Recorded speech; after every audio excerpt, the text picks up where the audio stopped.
Alexandra, I'm so pleased to say, joins us now. Alexandra, wonderful story, wonderful reporting. Thank you so much. Is this something that's worrying? And I don't mean to be negative, Nelly, but the idea that everyone in the world's optimistic and that no one is expecting declines. It seems to be, because when you think about this year, there should be a wide range of potential outcomes for markets when you consider where valuations are and all of the risks. We are uncertain about whether companies can monetize their heavy AI.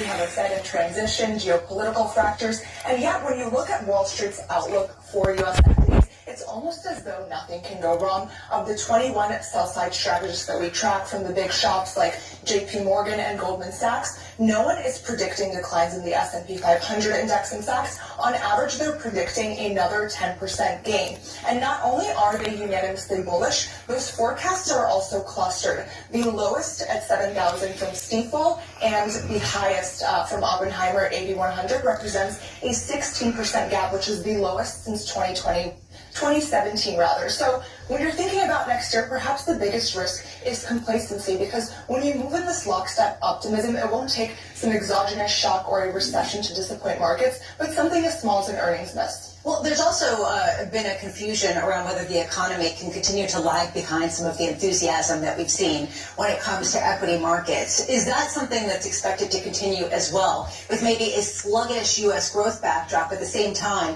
as another 10% year of gains? Yeah, it seems like Wall Street strategists are acknowledging those risks. However, they actually see a reacceleration in the economy. They're pointing to the Fed's easing. They're pointing to tax cuts giving the economy a boost. Some have pointed to the World Cup being hosted in the U.S., and that is supposed to actually lift some of the lagging segments of the economy and help broaden out this rally. When you look at earnings growth also for the S&P 493, they're finally supposed to catch up next year. In the first quarter, that group is supposed to post earnings growth of 11%, the Max 7 about 15%, so that gap also narrowing. A wonderful piece, really comprehensive. Alexandra Semenova of Bloomberg, really great work. Thank you so much, as always. And Matt, this to me is really one of the key questions. Do you get that broadening out that everyone has been expecting? Absolutely. I was listening very closely when she gave those percentages, because that's what I think about, that's what I ask our guests about most often. So we're not quite there yet where the 493